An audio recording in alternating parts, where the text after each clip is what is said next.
大家好，在之前的影片中介绍过了细胞的结构，也在细胞膜的影片中说过了细胞膜的组成成分和物质进出细胞膜的方式。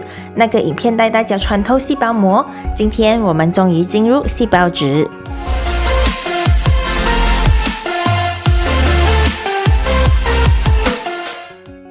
细胞质是存在于细胞膜里面、细胞核外面的空间，是细胞进行新陈代谢的主要场所。这个空间内充满了半透明状的液体，拥有许多不同功能的细胞器和可溶性物质，比如无机盐、酶、水、糖类等等。半透明状的液体称为细胞质基质，也叫做胞质溶胶。填充于细胞器周围的空间里，是进行某些生物化学反应的地方。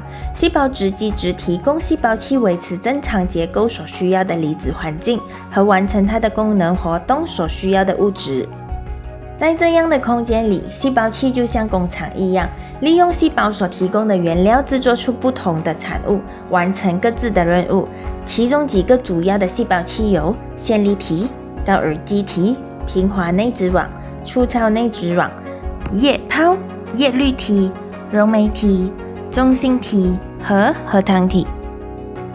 简单来说，就是细胞质基质提供细胞器一个合适的环境和物质，让细胞器可以进行蛋白质合成、蛋白质加工、产生能量、储存毒素等等，让这些重要的生命代谢活动都能顺利进行。每个细胞器都有独特的构造和功能。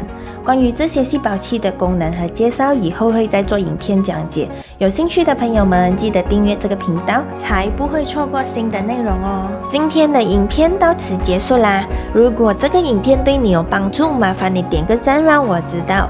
如果有兴趣知道下一期的内容，记得订阅并且开启小铃铛，就能第一时间收到新影片通知啦。我们下次见。